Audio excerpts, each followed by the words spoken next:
Not gonna lie, I got a bit emotional watching the ending of this episode.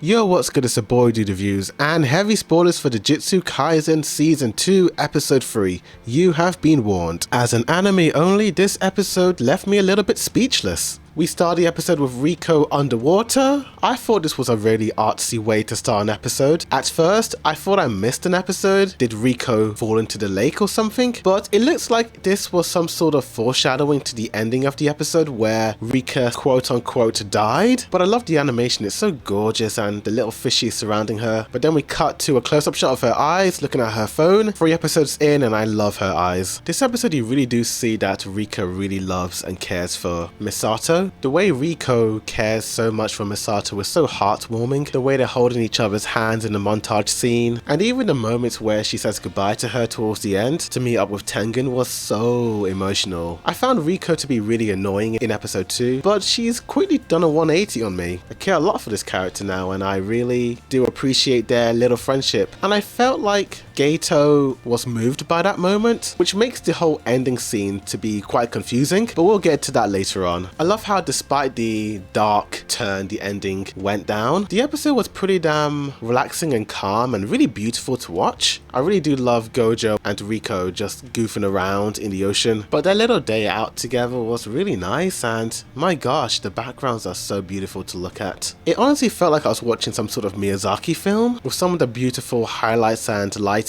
and reflections, particularly in the aquarium scene. I don't know if it was the music or just the pretty visuals, but something about it just felt really nostalgic. I do hope we do get more of these type of moments in this season, with no dialogue or sound effects, just beautiful music and pretty visuals. But dude, was I the only one who got triggered watching Gojo about to dump some hot sauce onto Rico's meal? But after that pretty nice montage scene, the 4 characters make it to Jujutsu High, and Fushiguro manages to sneak behind Gojo. Honestly, I was quite surprised that Gojo was caught off guard. At first, I thought it was out of character, but then I had to keep reminding myself that this is a flashback and not set in the present day. There is no way that badass dude with the baby blues will ever be caught off guard like the way he did in this episode. And we get a flashback of when Fushiguro went to meet Gojo, or was more or less stalking him when he was a kid. Not gonna lie, baby Gojo was kinda creepy. Once again, these backgrounds are so beautiful, the snowy surroundings. I really do hope we do see more into Gojo's past. I want to see more of baby Gojo and what he was like as a little kid. It seems like he was just born with these eyes, possibly similar to the Uchiha clan, but Fushiguro and Gojo battle it out. I must admit, Gojo in this episode has felt really human. Not like he wasn't human in the previous season, but he felt like a trope. He was so confident and so powerful in those previous seasons. Seeing him in some vulnerable moments actually humanized him a lot. We have a lot more internal dialogue with Gojo in this season as well. This fight has some beautiful moments, like the sequence where Fushiguro is charging towards Gojo, and when Gojo is using his curse technique blue. Like, what the heck is that, man? It's so beautiful, dude. Even the way the scene displayed the curse technique blue, in a way it sort of represents who Gojo is in terms of his personality. Bright and colorful, yet also dark and mysterious. The dark backgrounds representing that mysterious aspect of Gojo. But man, Fushiguro is just on an entirely different level, because my gosh, this dude is strong.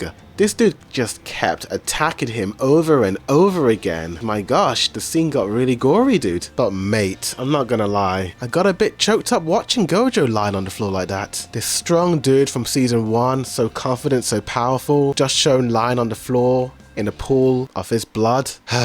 It's a pretty sad sight to see, mate. But he can't be dead, he's alive in season 1. Could it be his shadow clone, Boji? After Rico says goodbye to Misato, we finally are entering Tengen's lair. And I'm not gonna lie, Tengen's kingdom is a little bit different to what I imagined it to be.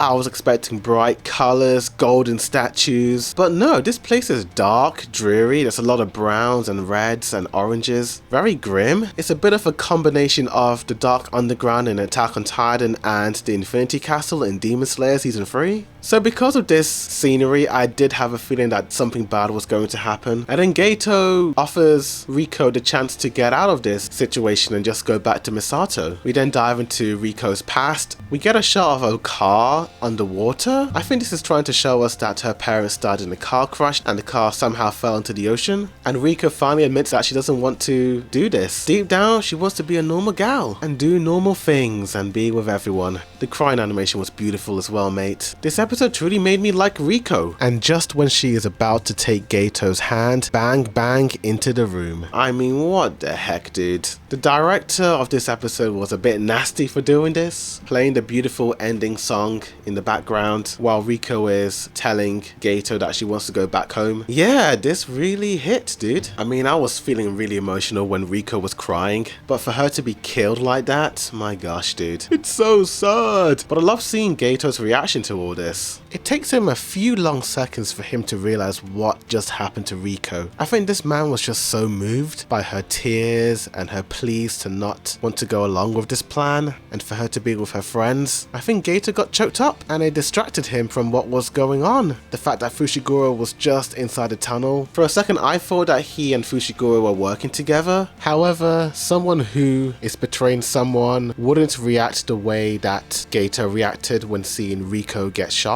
So I think he's good for now. But yeah, overall this episode was pretty beautiful, yet made me feel a little bit sad at times. With the scenes of Riko and Misato, the really pretty visuals and music, it made the episode feel very melancholic. It's the best episode of the season so far. Yeah, I'll give it a 10 out of 10 and an A star. I loved the episode. I feel like MAPPA have truly refined their art style with this season. It's looking really nice. And I can't wait to see Fushiguro versus Gato next week. And holy moly, we got to see a young Nanami. Is it me or does he look like a blonde Ishida? But tell me in the comments down below what you guys thought of this episode. Do you like it? Do you hate it? Like this video, subscribe for more anime reactions, reviews, comparisons, breakdowns, rankings, and more. But thank you for watching, and as always, a boy dude review signing out.